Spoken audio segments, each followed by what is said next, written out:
தினமொரு வசனம். ரோமர் 8வது அதிகாரம் 4வது வசனம்.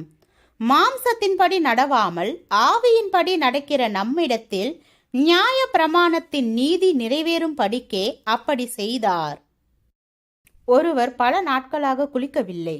அழுக்கேறிய உடலுடன் மோசமான துர்நாற்றம் வீசும் விதமாக உள்ளார். இவர் இந்த நிலைமையில் மதிப்பிற்குரிய மனிதர்களின் அருகில் வந்தால் அவரை யாரும் விரும்ப மாட்டார்கள்.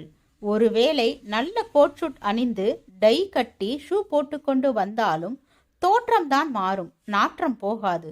ஒருவேளை அந்த துர்நாற்றத்தை மறைக்க வாசனை தைலங்களை உடலில் தெளிக்கலாம். ஆனால் அழுக்கான உடலில் அந்த நல்ல வாசனை தைலம் மிக மோசமான இன்னொரு விதமான துர்வாசனையை ஏற்படுத்தும்.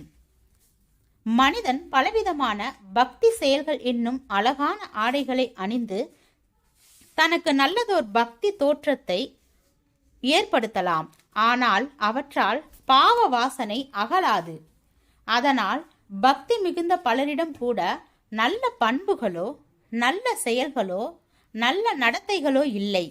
ஆராதனை, பிரார்த்தனை, வேத வாசிப்பு, காணிக்கை, ஊழியம் என பல பக்தியான செயல்களால் பக்திமான் என்ற தோற்றம் ஏற்படுமே தவிர பரிசுத்தவான் என்ற நிலை ஏற்பட்டு விடாது. அவற்றால் பாவ சாயலான சுபாவங்கள் மாறாது. சிலர் தங்களிடம் உள்ள பாவ நிலைமை நீங்குவதற்கு ஏதுவாக வேதம் என்ன சொல்கிறதோ அவற்றை செய்வதில்லை. அதே வேளையில் கிறிஸ்தவம் போதிக்கும் சில நல்ல குணங்களை தங்களின் சொந்த பக்தி முயற்சிகளால் ஏற்படுத்தி கொள்வார்கள். இப்போது இவர்களிடம் சில நல்ல பண்புகளை பார்க்க முடியும். ஆனாலும் பல பகுதிகளில் பழைய சுபாவங்களும் ஜென்ம சுபாவங்களும் வந்து கொண்டுதான் இருக்கும். பழைய பாவ சுபாவங்களும் புதிய நல்ல சுபாவங்களும் சேர்ந்து கலப்படமாக வெளிப்படும் போது அது மாய்மாலம் அல்லது சுய நீதி என்ற இன்னொரு விதமான மோசமான தோற்றமாக மாறும். முதலாவது அடிப்படை மனமாற்றம் ஏற்பட வேண்டும்.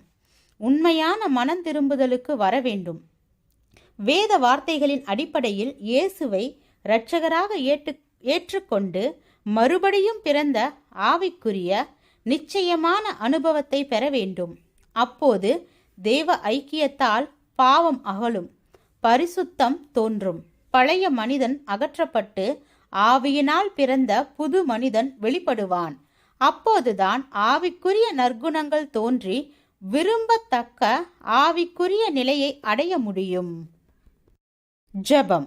தேவனுக்கு ஸ்தோத்திரம். தேவனே, நாங்கள் எங்களுடைய வாழ்க்கையில் உண்மையான மனம் திரும்புதலை பெற்று தேவனுக்கு பிரியமான பிள்ளையாக வாழ கிருபை பாராட்டும். ஆமீன்.